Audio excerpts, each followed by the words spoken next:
Saludos, mi nombre es Scarlett Hotel y esta es la segunda entrega sobre estadística y quimiometría para química analítica. En el primer video estuvimos observando los tres primeros incisos del capítulo número 3.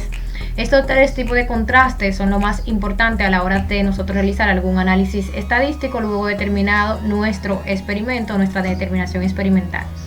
De forma resumida, el primero era comparación de media experimental versus un valor real, donde nosotros debemos tener, como su nombre bien lo dice, una cantidad conocida de analito, se le agrega a una muestra, por ejemplo, de agua que vayamos a analizar, y luego debemos aplicar un método experimental para nosotros determinar si la media que arroja ese método experimental es consecuente con el valor real o si no.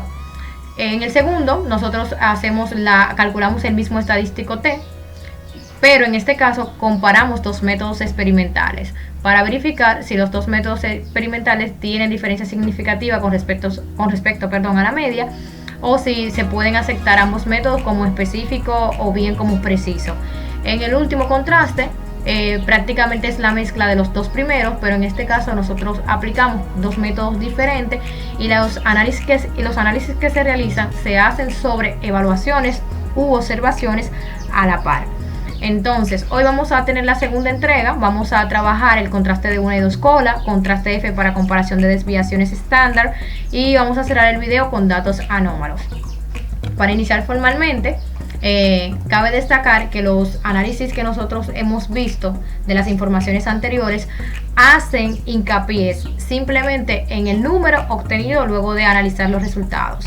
En este caso, los contrastes de una y dos colas toman en cuenta la dirección, es decir, el signo, si es positivo o negativo. Generalmente, los analistas no tienen las ideas previas de cuándo el signo puede cambiar o puede estar dentro de lo que ellos consideran. Entonces, es importante que el contraste que nosotros utilicemos cubra estas posibilidades. Cuando un contraste considera que los signos pueden ser de cualquier tipo, es decir, de signo positivo o de signo negativo, estamos hablando de un contraste bilateral, es decir, de dos colas. Sin embargo, hay ocasiones en donde nosotros queremos realizar experimentos donde buscamos aumentar o disminuir el valor obtenido. Cuando estamos hablando de una de estas dos acciones donde solamente se considera la dirección de un único signo, entonces hablamos de un contraste de una cola o unilateral.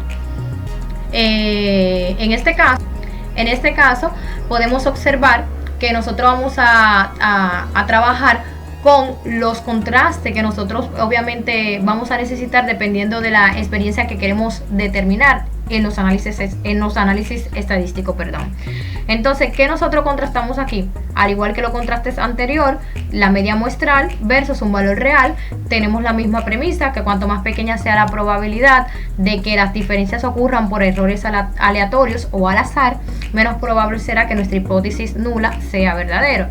Trabajamos con el mismo rango de probabilidad, es decir, se recomienda menor o igual a 0.05, lo que corresponde a un 5%. Y bien, si esto supera ese valor, entonces se dice que la diferencia es significativa.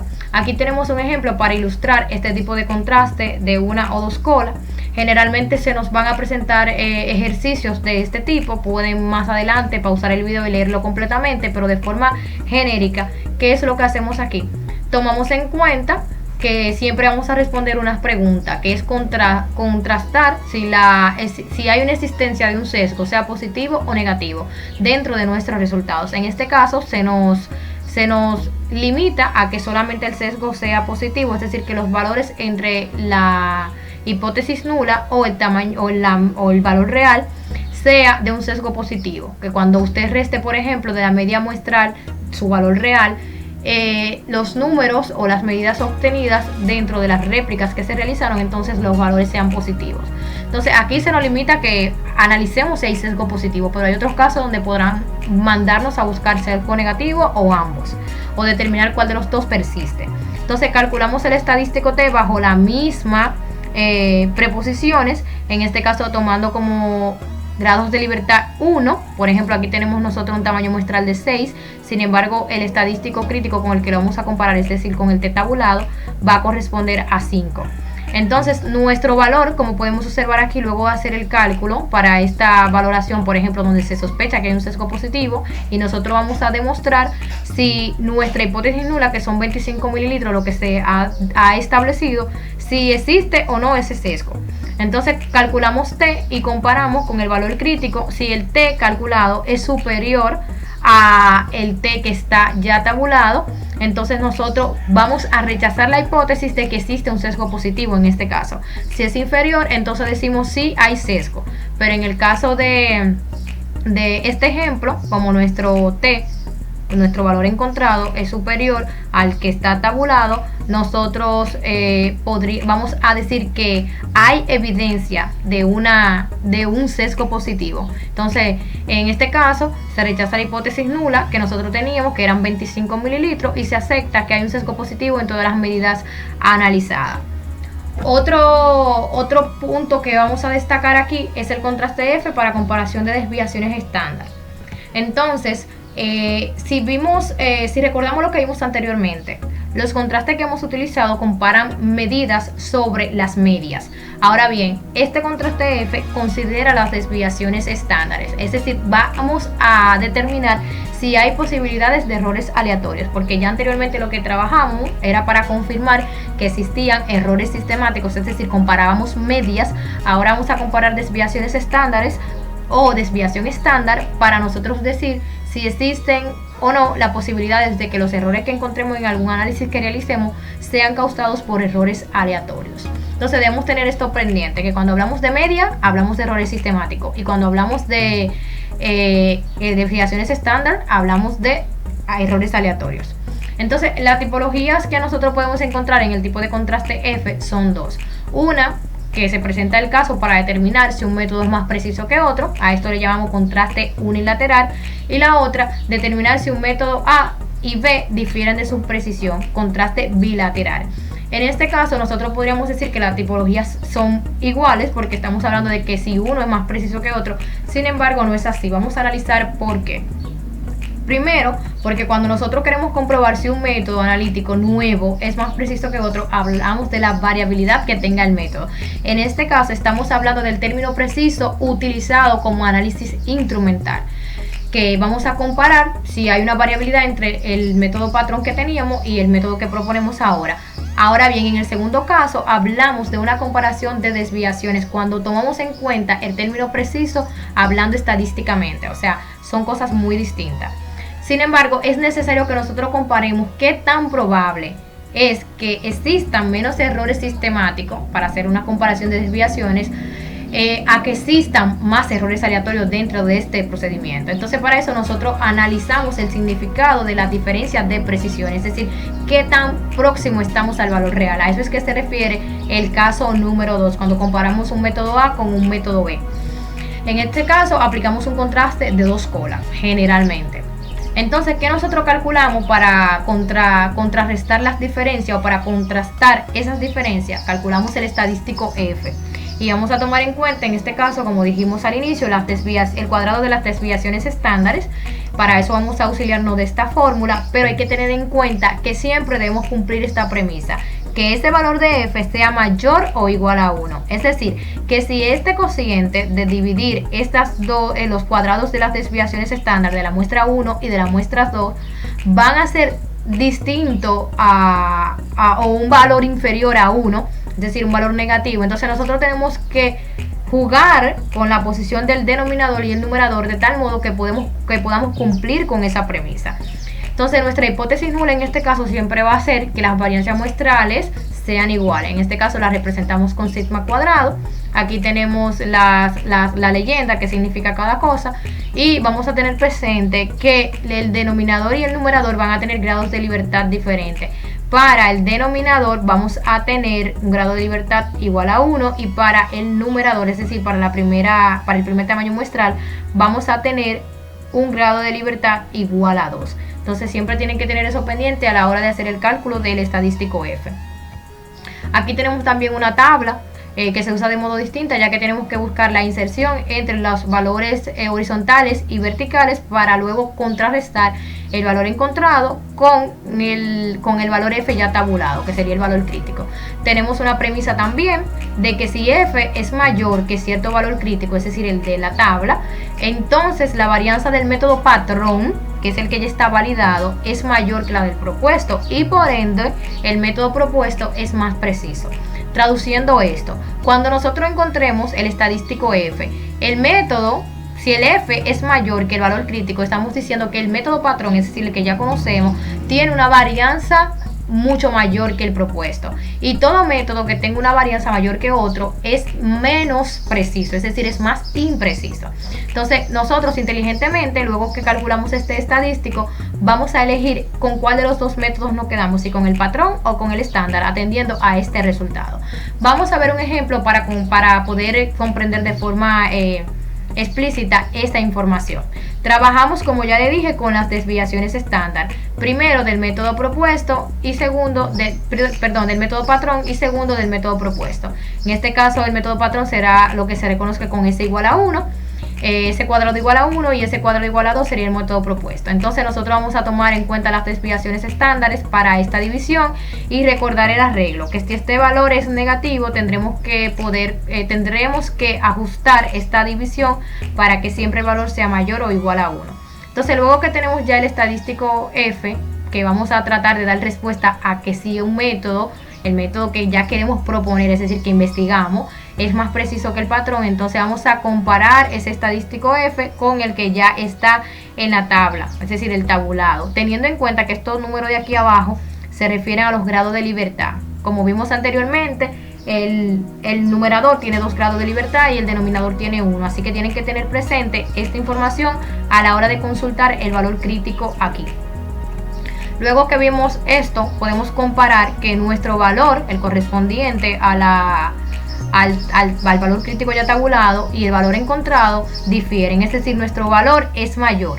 Esto significa que la varianza del método patrón es mucho mayor que la del método propuesto y por eso nosotros debemos optar por usar el método propuesto, ya que es más preciso que el anterior. Eso es lo que significa este resultado. Luego pueden verificar el problema más detallado para que puedan entender con precisión qué era lo que se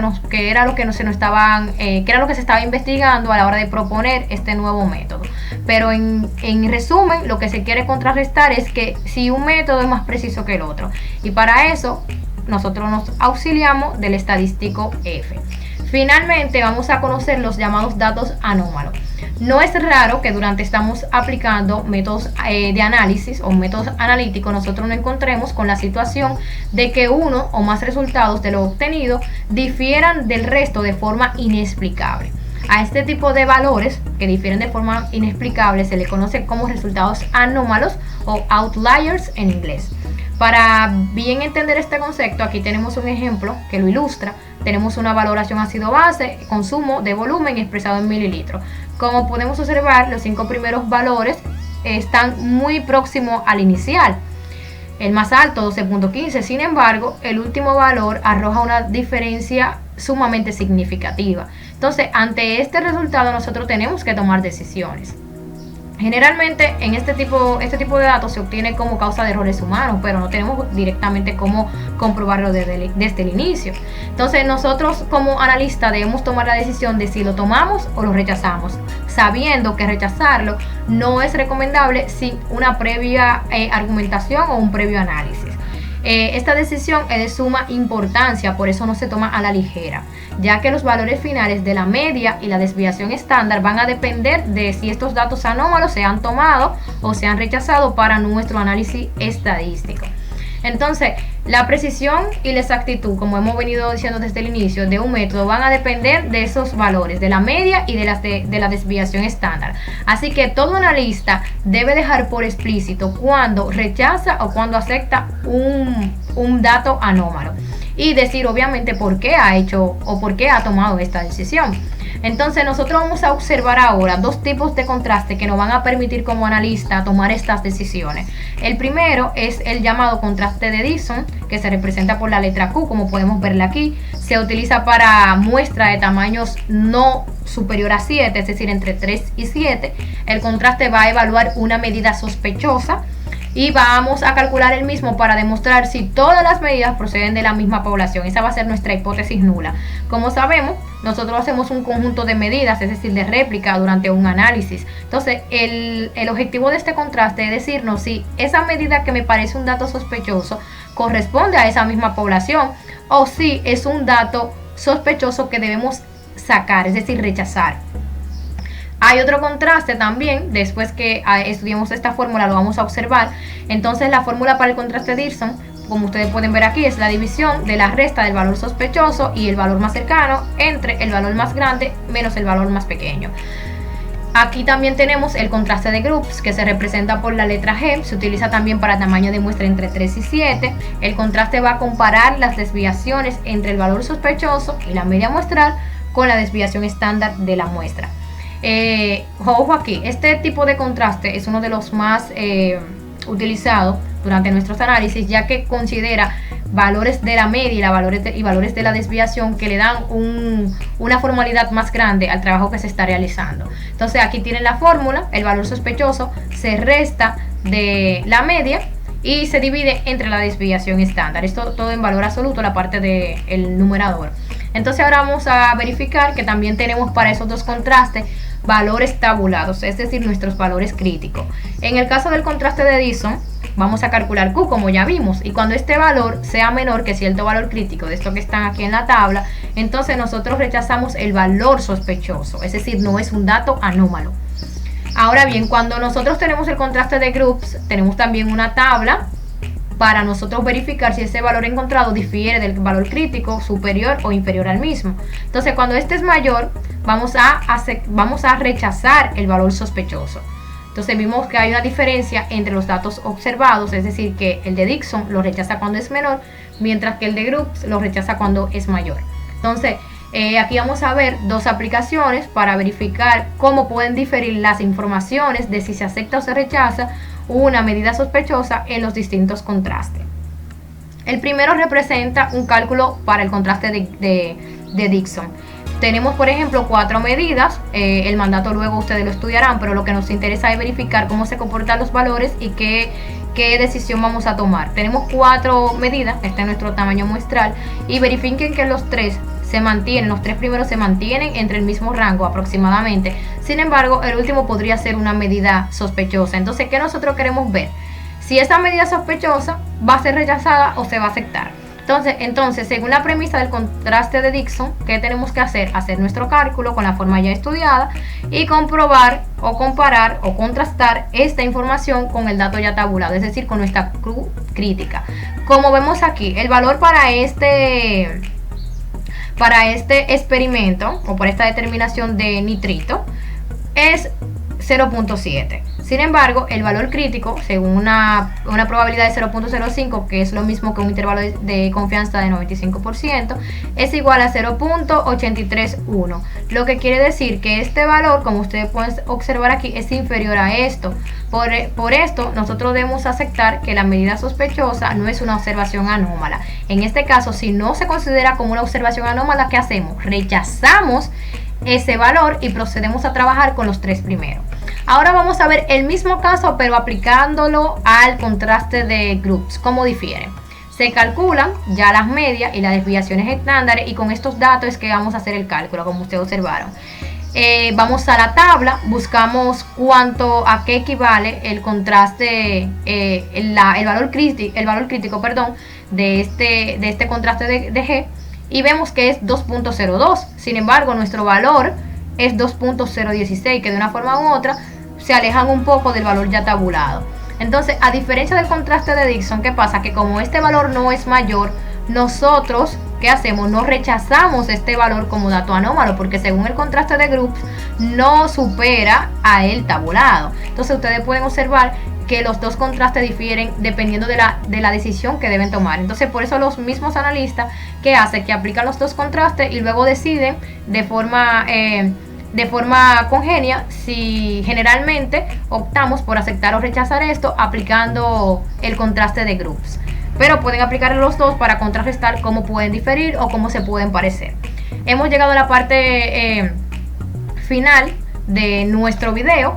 Para el próximo capítulo, para el próximo video, valga la redundancia, estaremos trabajando los 3 últimos temas de los contrastes de significación, y luego vamos a abordar el primer tema del capítulo número 4. Muchas gracias, nos vemos en otra entrega.